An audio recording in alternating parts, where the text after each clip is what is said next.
रेगिस्तान की लौटे वाली चुड़ैल। एक बहुत ही विशाल रेगिस्तान था, बहुत ही भयानक और खतरनाक रेगिस्तान। उस रेगिस्तान में अगर कोई गलती से रास्ता भटक जाता था तो उसका बचना लगभग नामुमकिन था। उस रेगिस्तान से बहुत से व्यापारियों का दल गुजरता रहता था। उन्हें बहुत सावधान रहना पड़ता था। एक तो धूप, गर्मी और रेगिस्तान में भटकने का डर। लेकिन वहां से गुजरने वालों को जो सबसे ज्यादा डर सताता था वो थी रेगिस्तान की चुड़ैल का डर। लोग उसे लोटे वाली चुड़ैल बुलाते थे।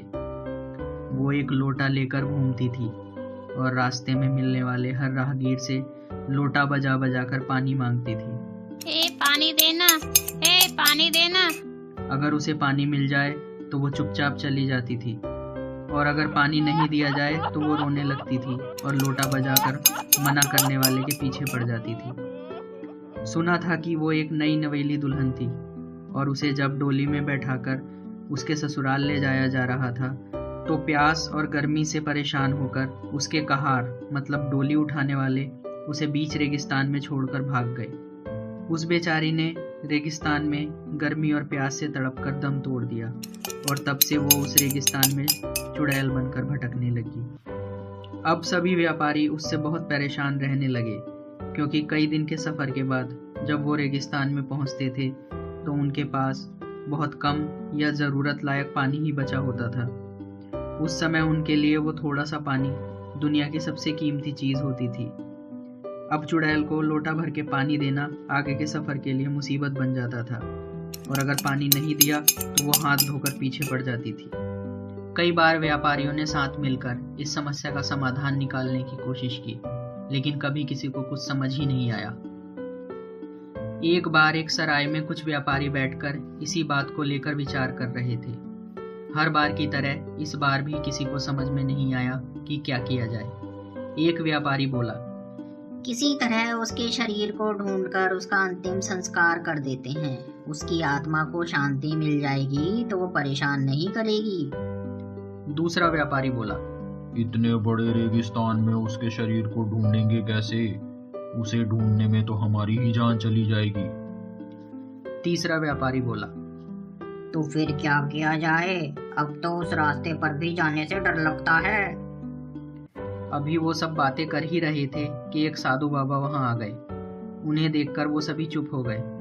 साधु बाबा बोले, आप सभी जिस समस्या के बारे में बात कर रहे हैं उस समस्या का समाधान मेरे पास है। एक व्यापारी बोला, क्या सच में महात्मा जी? लेकिन वो उपाय है क्या? साधु बोले, आप सभी व अन्य व्यापारियों को मिलकर सहयोग करना होगा। दूसरा व्यापारी बोला, आप बोलिए तो सही साधु महाराज, हम कुछ भी करके इस मुसीबत से छुटकारा पाना चाहते हैं। साधु ने कहा, आप सभी को सहयोग करके रेगिस्तान में एक कुआं खुदवाकर वहां एक प्याऊ बनाना होगा।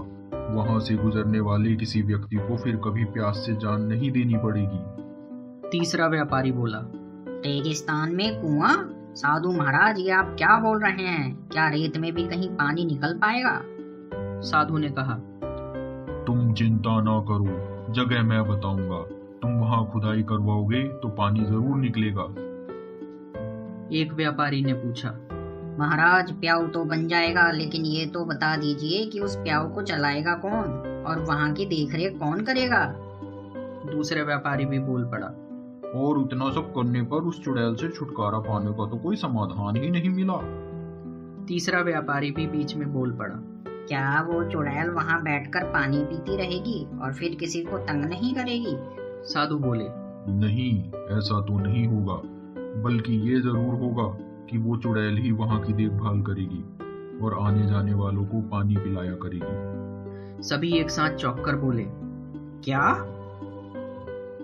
साधु बाबा बोले, हाँ, ये सही है। उस निर्जन बियाबान में बैठकर कौन पानी पिलाएगा और वहां की साफ सफाई कौन कर पाएगा? अगर देखभाल नहीं की तो कुआं कुछ ही दिनों में धूल मिट्टी कचरे से भर जाएगा। वो चुड़ैल ही वहां रहकर इन सब मुसीबतों से परेशान हुए बिना वहां की देखभाल कर सकती है। और रही बात डरने की, तो वो बेचारी प्यास से तड़प तड़प कर मर गई है, तभी चुड़ैल बनकर पानी मांगती फिरती है। वैसे तो वो बहुत भली आत्मा है।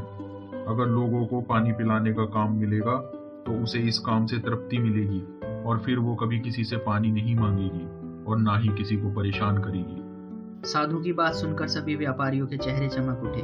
कुछ ही दिनों में चंदा इकट्ठा हो गया और साधु के निर्देश पर सही जगह पर कुआं खोदा गया तो मीठे पानी का कभी न सूखने वाला स्रोत मिल गया। जल्दी ही वहां कुआं और प्याऊ बना दिए गए और जैसा साधु महाराज ने बोला था, लोटे वाली चुड़ैल वहां की देखभाल करने लगी और आते जाते लोगों को ठंडा मीठा पानी पिलाकर उनकी सेवा करने लगी। अब वो किसी से पानी नहीं मांगती थी, बल्कि दूसरों को पानी पिलाकर खुद ही तृप्त हो जाती थी। हमारी वीडियो को लाइक करें, शेयर करें और सब्सक्राइब करें और नए वीडियोस के नोटिफिकेशन के लिए बेल आइकन क्लिक करें।